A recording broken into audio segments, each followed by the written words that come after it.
नमस्ते। आप लोगों को योगा हेल्थ सोल्यूशन। तो आज आप लोगों को प्राणायाम के विषय में बताने के लिए जा रहा हूँ। प्राणायाम करिए। और प्राणायाम लगभग 14 से 15 तरह के लोगों ने विश्लेषण किया है, तो आपको भी जो अच्छा लगे वो प्राणायाम कीजिए।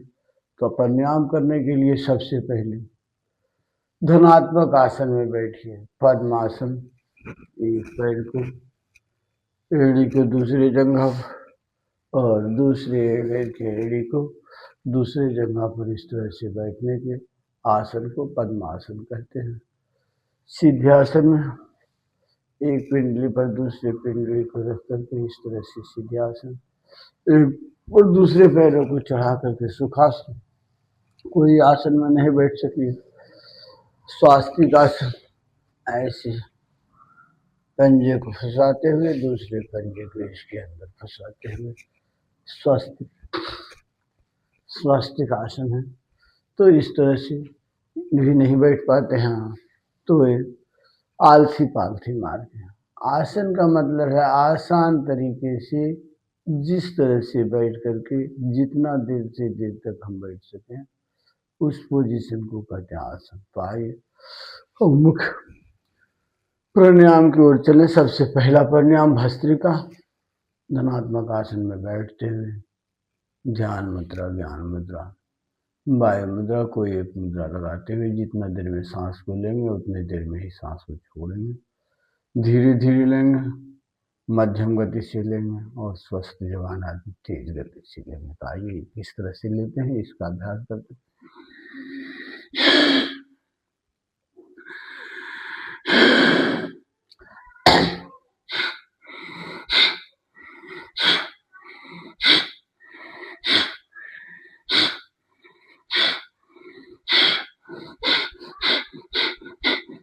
इस तरह का मुद्रा लगा करके यदि ठंडा लगते हैं तो रिंगम मुद्रा इस तरह से लगा करके ऐसे बैठ करके भी इस अभ्यास को तेजी से जवान आदमी कर सकते हैं, शरीर की गर्मी बढ़ेगी।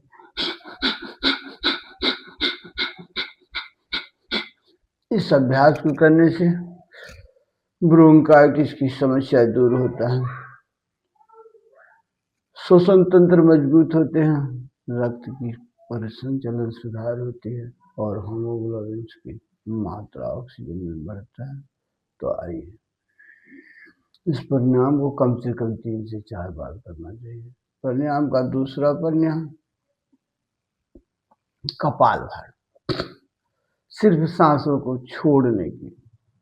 प्राणायाम में 3 क्रिया हैं, पूरक, रेचन और कुंभक। पूरक कहते हैं सांस भरने की क्रिया को, रेचन कहते हैं सांस छोड़ने की क्रिया को और कुंभक कहते हैं जब सांस को रोक देते हैं।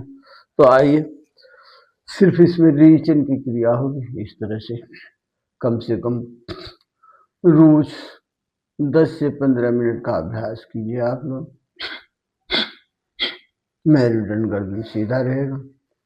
धनात्मक आसन में बैठते हुए कोई भी मुद्रा लगाइए, ध्यान मुद्रा, ज्ञान मुद्रा, संधि मुद्रा, शून्य मुद्रा, शून्य मुद्रा को लगाते हुए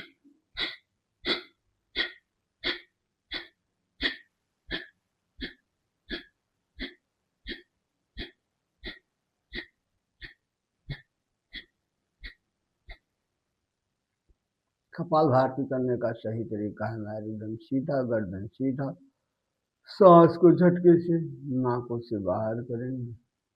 गैस के लिए, पीओसीडी के लिए, पीसीओडी के लिए, मूत्र संबंधी विकारों के लिए, प्रोस्टेट के लिए।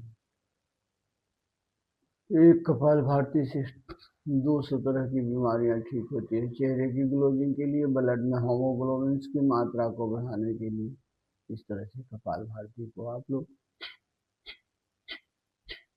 प्राणायामों का तीसरा प्राणायाम वायु प्राणायाम, इसमें 3 बंधों के साथ करते हैं, मूल बंध, उद्यान बंध और जालंधर बंध। मूल बंध करते हैं, नाभि के नीचे के भाग गुदा मार्ग को ऊपर खींच करके रखते हैं तो उसे मूल बंद करते हैं। नाभि को खींच करके जब मेरुदंड स्पाइनल कोड में सटाने का कोशिश करते हैं तो इसे कहते हैं उद्यान बंद। और जब सूर्य को नीचे ऐसे करके गर्दन में सुटाते हैं तो इसे कहते हैं ध्यान नंबर वन। तो बाएं प्राणायाम 3 बंद होकर सांस करते हैं। पहले सांस को भरते हैं, सांस को खाली करते हुए मूलवत और ध्यान बंद और जालंधर बंद लगाएंगे।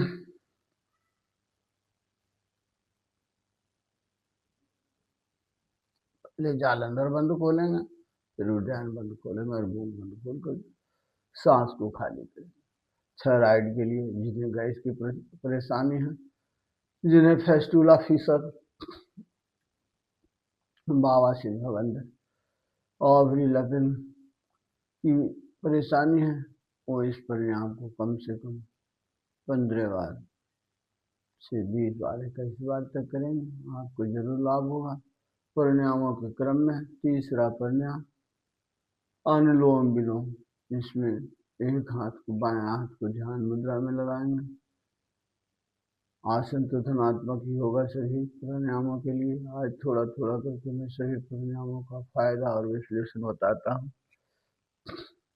फिर किसी दिन अच्छा लगेगा तो आप लोग कमेंट में प्यारा सा लिखेंगे, मैं आपको स्पेशल उसी प्राणायामों के विषय में बताऊंगा।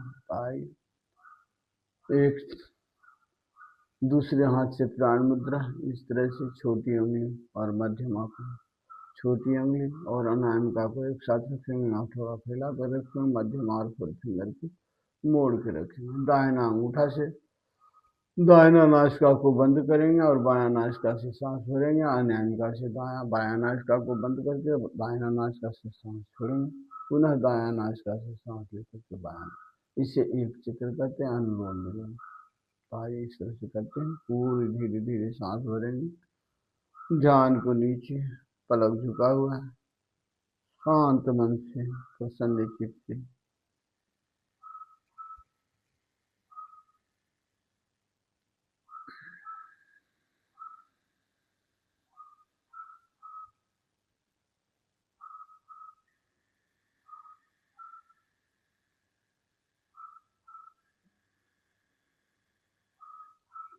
इस प्राणायाम को प्राणायामों का राजा कहते हैं।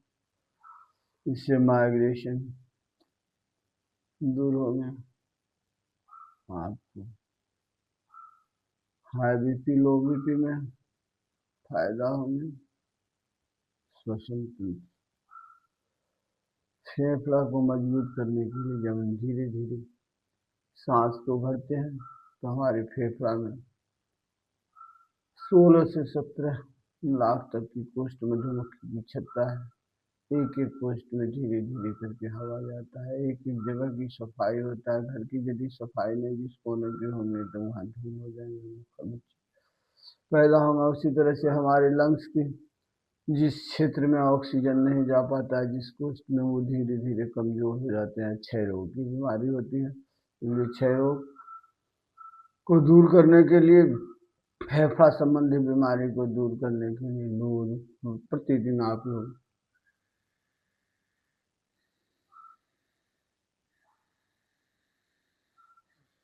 समय के अनुसार शाम सुबह 10-10 मिनट का रोज अनुलोम विलोम का प्राणायाम जरूर करें। यदि इसी प्राणायाम में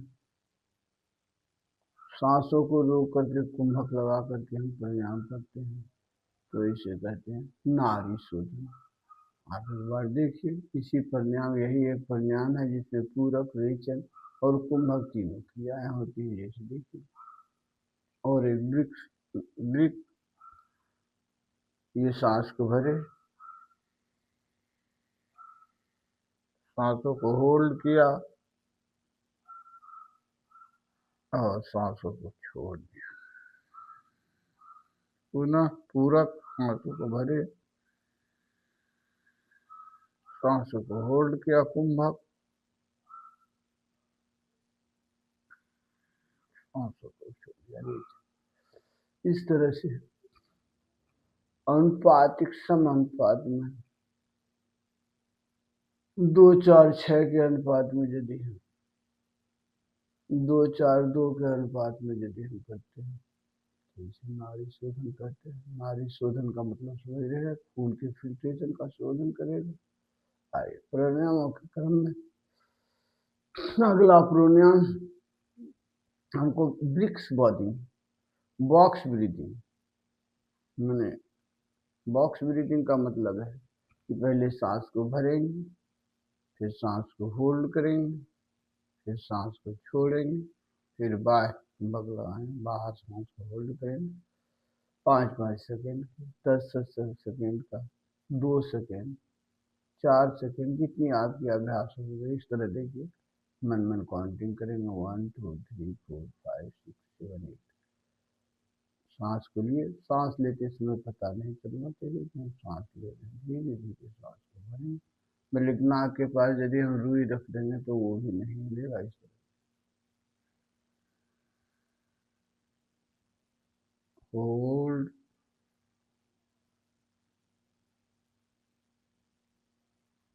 exhale,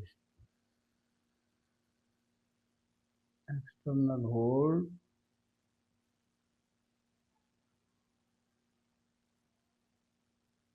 inhale,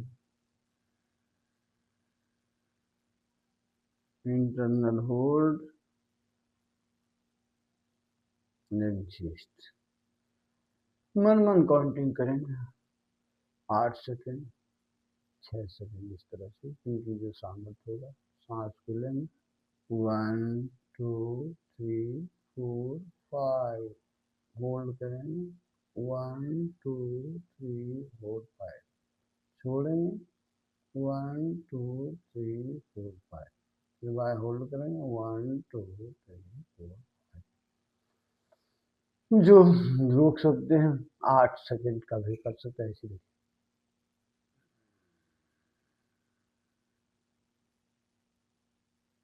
hold 1 2 3 4 5, exist 1 2 3 4 5 6 7 8, bye hold 1 2 3 4 5 6 7 8।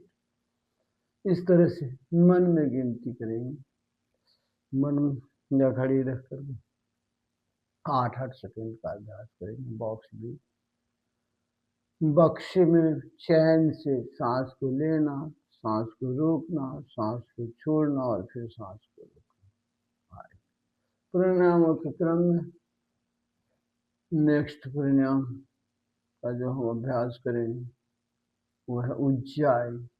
गला से सांस को भरेंगे, जालंधर बंद लगाएंगे और दायां नासिका को रिचन करने के लिए दायां नासिका से सांसों को खाली करेंगे इस तरह से।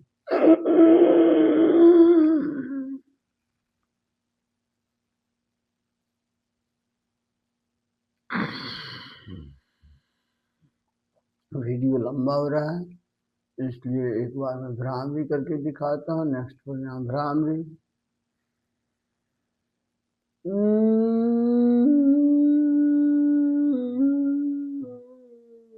भ्रामरी करने के लिए कान को अंगूठा से बंद करेंगे, 4 फिंगर को हेड पर लगाएंगे और 3 उंगलियों से आंखों को बंद करके हमिंग की आवाज निकालेंगे। जिन किसी को भी माइग्रेशन है वो कम से कम इस प्राणायाम को 20 से 22 बार करेंगे। और आइए अगला प्राणायाम उद्गीत। ओम का उच्चारण करेंगे। ओ, लय से ओ, उ और मो का। बात पित्त और कफ के शमन के लिए ओ।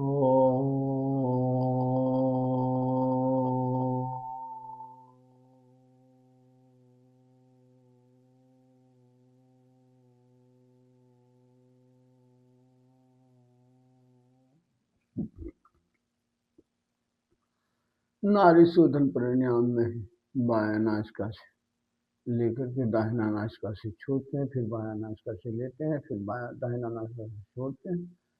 इसे सूर्यभेदी प्राणायाम कहते हैं। यदि इसकी उल्टा दाहिना नासिका से लेते हैं, बायां नासिका से छोड़ते हैं, दायां नासिका से लेते हैं, इसे चंद्रभेदी प्राणायाम कहते हैं। शरीर में जिन्हें कफ की बीमारी हो, जिनकी शीतलता रखते हैं वो चंद्रभेदी प्राणायाम नहीं करें, और जिनकी पित्त संबंधी विकार है वो सूर्यभेदी प्राणायाम नहीं करें। धन्यवाद। आज का वीडियो को यही विराम देता हूँ। वीडियो अच्छा लगा तो एक प्यारा सा कमेंट, लाइक करेंगे, अपने दोस्तों को शेयर करेंगे। चैनल पर पहली बार है, चैनल को सब्सक्राइब करें और घंटी के बटन को जरूर दबाएं, जिससे कि हमारे कोई वीडियो का पहला नोटिफिकेशन आपके पास जाए। आप लोगों को बहुत बहुत धन्यवाद जी। आपका दिन शुभ हो, मंगलमय हो, और फिर मिलेंगे अगले वीडियो में। धन्यवाद।